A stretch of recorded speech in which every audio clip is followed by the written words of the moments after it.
guys, Linda here. I'm going to leave the link to this in the description. Also, I want to give you my point of view really quick, and you can tell me what you think down below. Capitol Shield 2014, first responders train in the nation's capital. It's going on through today.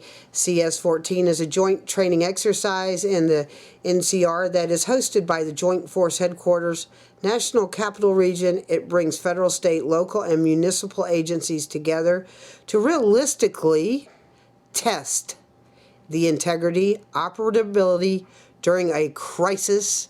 I'm saying these words for a reason, impacting the District of Columbia, Virginia, and Maryland.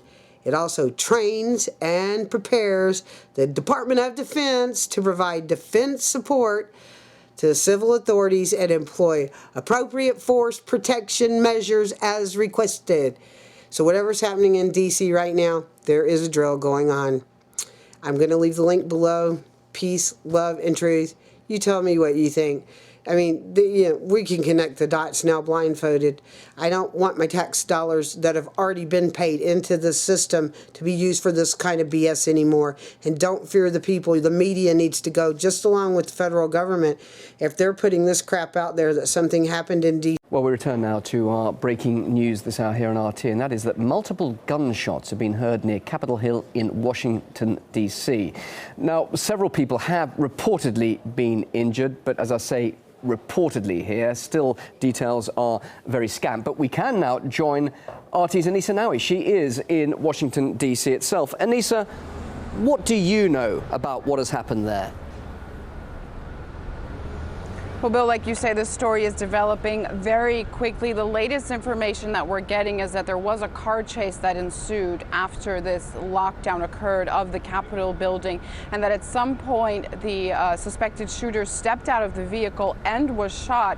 We're not aware of whether or not he was injured or shot dead. We do know that one person has reportedly been arrested in connection with this shooting. One police officer has also been reported shot, and we saw pictures of him being helicopter lifted to hospital. So a police officer is injured around 2 p.m., so just an hour ago, local time. Shots were heard. Some reports say as many as a dozen shots heard outside the U.S. Capitol building. Of course, this in the midst of this government shutdown, a lot of speculation, especially on social media, that this could possibly have been someone that's angry about this shutdown in one way or another. Of course, not clear yet at all whether or not this had to do with the fact that many government workers are not getting paid because of this shutdown. Now, what happened was the Capitol was put immediately on lockdown. Offices were closed. There is a shelter in the building. We've heard reports that some people did go into that shelter, but that lockdown has now been removed. The area is still blocked off. A lot of activity going on around the Capitol. It's about a 25-30-minute walk from here. We're just about a 5-minute walk from the White House, to give you an idea. Washington, D.C., a big city, of course, in spirit, but really a very small city. So it certainly felt here on the streets that something is going on. But like I say, reports still coming in and the story still developing. Anissa, thanks very much indeed for that. That's Anissa Nowie reporting live from Washington, D.C. And of course, we'll bring you more details on that shooting incident as soon as we get them here on RT. That's our breaking news this hour.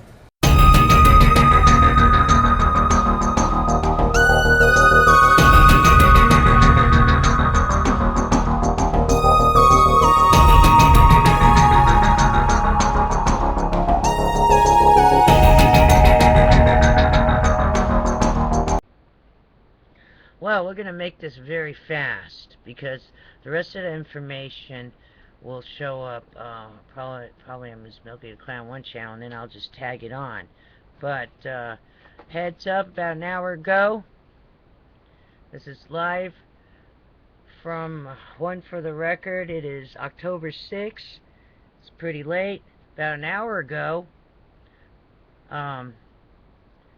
they lost power at Fukushima. The system that cools the reactors, it's down. Alright, they lost power at Fukushima. Also, there's a lot of other stuff, but for some reason I'm having a lot of problems with the internet tonight. Also, Mr. Tattoo's channel, I guess he's on a radio station now, FPR, And he says there's 2 people in the Infinity in that D.C. where the hygienist ran off and got shot in her car.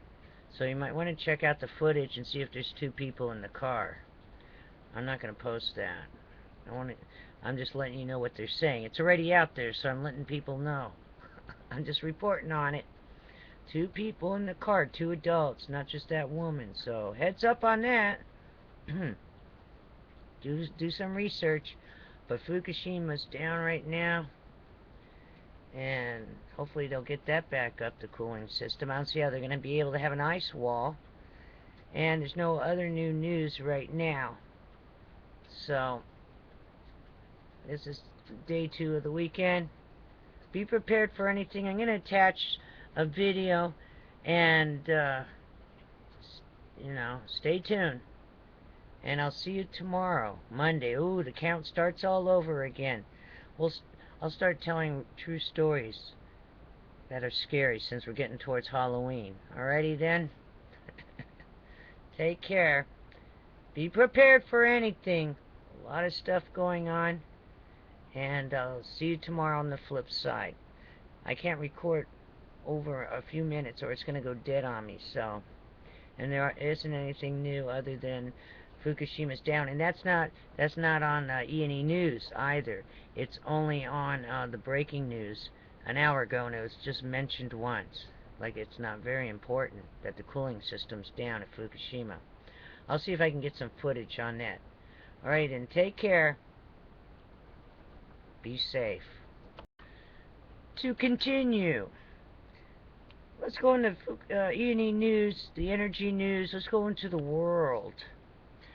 Post-Fukushima horror, severe impacts on oceanic environment, an unpredictable amount of damage to Pacific, fundamental to reproduction of humans. Japan simply dumping nuclear waste into a sea. Wow. And that was yesterday's. Let's try, there was one U.S. Canada, but it didn't show it again, about, it disappeared, about fear of inhaling hot particles from Fukushima. Let's see here. Okay. Bloomberg, concern over small quake triggering another crisis at Fukushima. Silly for government to claim leakage contained. Scientists question if food chain is contaminated far from plant. After recent lies, Japan Prime Minister admits help needed to contain Fukushima disaster. Senior official warns of new problems to come at plant. Yeah, the power's down right now. That was about a little over an hour ago. International scientists, Japan experts must be allowed to report health consequences of Fukushima. The official data is all denial. Pressure to downplay true impact of disaster. Official government documents Fukushima to endanger North Pacific marine ecosystem and health of human beings. Very important to monitor radiation exposure levels and assess, but they put asses instead of assess, effects of radioactive substances. Maybe they are asses. Exposure level and asses, effects of radioactive substances. Leaked Godzilla trailer hits web, so you might want to check that out. Features voice of nuclear pioneer. Now I am become death, the destroyer of worlds, which doesn't make any sense in English. Now I am become death, the destroyer of worlds. Is it me, or it's not translated right, whatever's going on with that translation. Photos during filming show reactors, quarantine zone, evacuations. Alrighty then. That's all I have for right now. On with the show. Stay tuned. 4 people have been confirmed dead and 8 injured after a shooting at a Navy yard in Washington, D.C. Reports are emerging that 3 gunmen were involved in the attack and that one of them has been killed. Several civilians and police officers are among the victims. Well, these live pictures now of that incident, and the FBI is at the scene, and flights have been suspended in and out of Reagan National Airport due to the incident. Approximately 3,000 people work at the building where the largest of the Navy's command systems is situated. And of course, we'll bring you more on that developing story as we get it here at RT.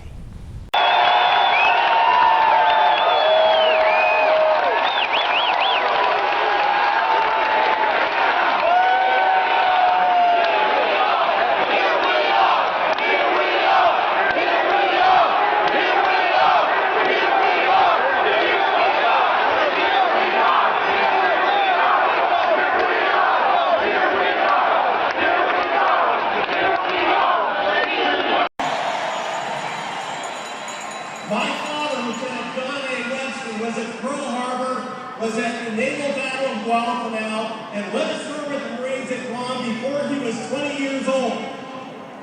He then stayed in the Navy long enough to do 2 terms of duty in Vietnam. His namesake, my son, John. See? And then it's a drill. It's enough.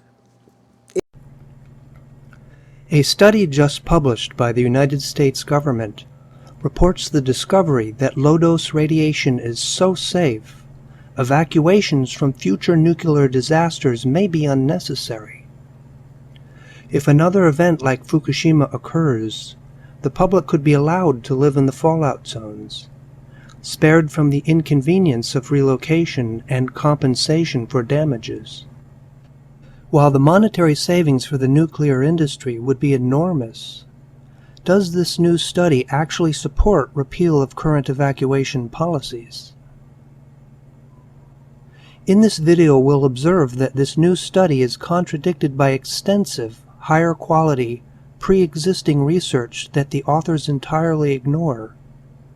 Moreover, we'll observe, based on prior research, how the results of this study were a predictable consequence of only exposing the mice to radiation for 35 days. In this new study, researchers at the Massachusetts Institute of Technology set out to see if exclusion zones placed around nuclear accidents are really necessary. It should be noted that MIT does not deny it has an agenda to promote nuclear energy. In fact, 2 weeks after this study was published, MIT announced being awarded a grant from the Department of Energy to promote acceptance of nuclear energy against public opposition. The MIT press release states, quote, "The nuclear enterprise has long faced difficulties in gaining the broad social acceptance needed for success.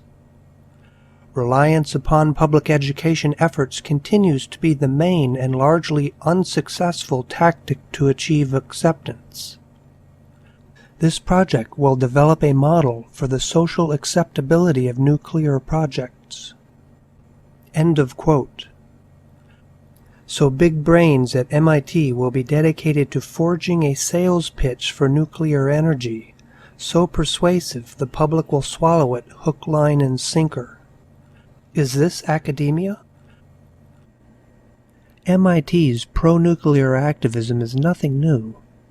For example, in 2003, an MIT report on the future of nuclear energy started out with the goal of a 3-fold expansion of nuclear energy capacity by 2050.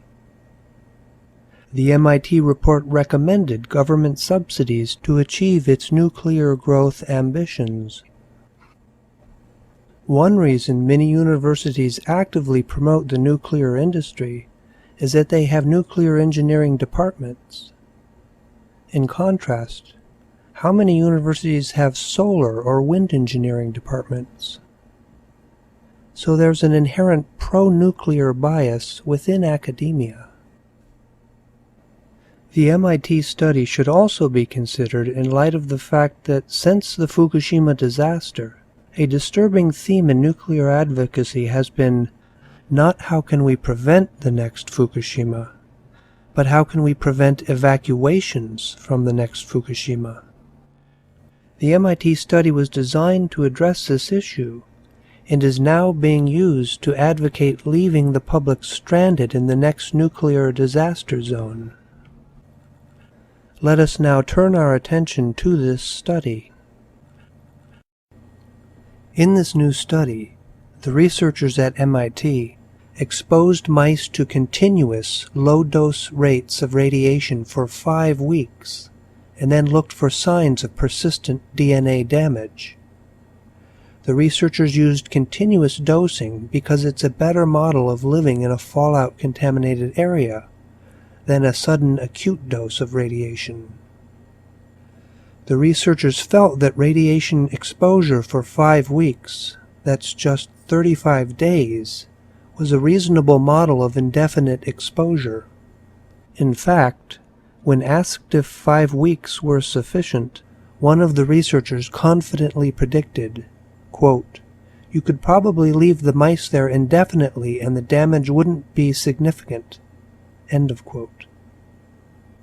However, even as she said that, her prediction of perpetual safety had already been tested and failed. Research by Tanaka and colleagues, published in 2009, exposed mice to continuous radiation at an even lower dose rate than the MIT study. In fact, Tanaka and colleagues used just 1/3 the dose rate, 1 versus 3 milligrays per day. And while the MIT researchers exposed their mice to radiation for just 35 days, Tanaka and colleagues exposed their mice continuously for almost 2 years. Here's a graph of chromosomal aberrations in Tanaka's mice. Each square represents a mouse exposed to 1 milligray per day. Along the right-hand y-axis are its rate of chromosome aberrations per 100 cells. Chromosomal aberrations are DNA strands that were broken and repaired, but the repair was flawed, resulting in a persistently deformed DNA strand. While everyone has some accumulation of chromosomal aberrations from normal living conditions, scientists consider them to be biomarkers of cancer risk. Returning our attention to the earlier study from 2009 by Tanaka and colleagues, along the bottom x-axis of the chromosomal aberration graph, we find the cumulative dose each mouse received. And because the dose rate is 1 milligray per day, the x-axis also counts days of exposure. As we can see, the trend of aberrations increases over time.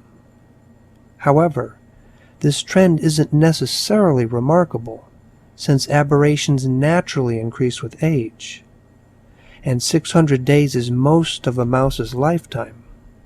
What makes this upward inclination significant is its difference from the trend of the control population of mice, which we now include. As we can see, the upward slope of the exposed mice is much steeper, and in fact, the difference is statistically significant. Tanaka and colleagues used 3 measures of chromosomal aberrations for the 1 milligray per day dose group, and each found a statistically significant difference from the control mice. So why did Tanaka and colleagues find a significant dose response at a lower dose rate? A likely answer is that the null results the MIT authors reported could have been predicted from the previously published findings of Tanaka and colleagues. Here we overlay the cumulative dose that the MIT mice received onto the full scale of Tanaka's study. Looking only at the mouse data near the MIT study range shows no perceptible difference between exposed and control mice within this narrow range.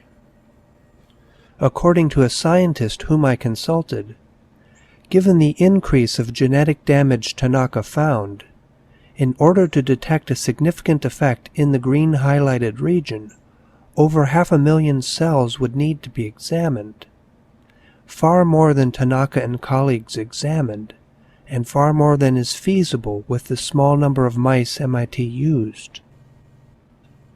And so the MIT study's finding of no effect was a predictable consequence of the study's extremely limited design. Moreover, the MIT authors' confident prediction that unlimited exposure to radiation 400 times higher than normal would be harmless had already failed in a study using a dose 3 times less. What is even more troubling is that not only had there already been lab animal research from which to predict nuclear accident genotoxicity, but there has also been research on chromosomal aberrations in human beings exposed to the Chernobyl disaster. What better model of humans in a nuclear disaster zone could there be than humans in a nuclear disaster zone? To get a sense of the extent of research into genetic damage associated with the Chernobyl disaster, here's a Google search on the terms Chernobyl chromosomal aberrations. Notice that we get an automatic link on top to scholarly articles. This means these terms call up an unusually large amount of peer-reviewed scholarly research. As we scroll down, we can see the returns are almost all to science journals, reporting increased chromosomal aberrations. Yet the MIT study fails to acknowledge the existence of any pre-existing research on human genetic damage associated with nuclear disasters. Why should human research be excluded when considering, as the MIT authors explicitly do, abolishing current public protection standards? When confronted with a large body of research on a particular topic, as we are here, meta-analyses or systematic reviews are useful points of reference. Fukushima and colleagues conducted such a meta-analysis of chromosomal aberrations in children exposed to radiation. They reported, quote, "The main sources of knowledge on gene damage in children exposed to radiation are studies performed after the Chernobyl nuclear power plant accident in 1986. Overall, the evidence from the studies conducted following the Chernobyl accident, nuclear tests, environmental radiation pollution, and indoor accidental contamination reveals consistently increased chromosome aberration and micronuclei frequency in exposed than in referent children." End of quote.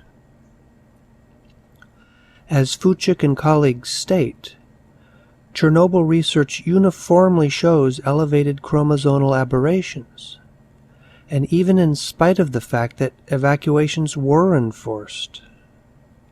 So it obviously follows that had those living around Chernobyl been left in the exclusion zones, as the MIT researchers propose, their genetic damage would have been far worse. This table lists the genetic damage studies Fukushima and colleagues reviewed. Highlighted are those studies involving children who lived around Chernobyl. Red table rows highlight the exposed dose groups, while green rows highlight the control groups. Now highlighted on the right-hand column are measures of the effect.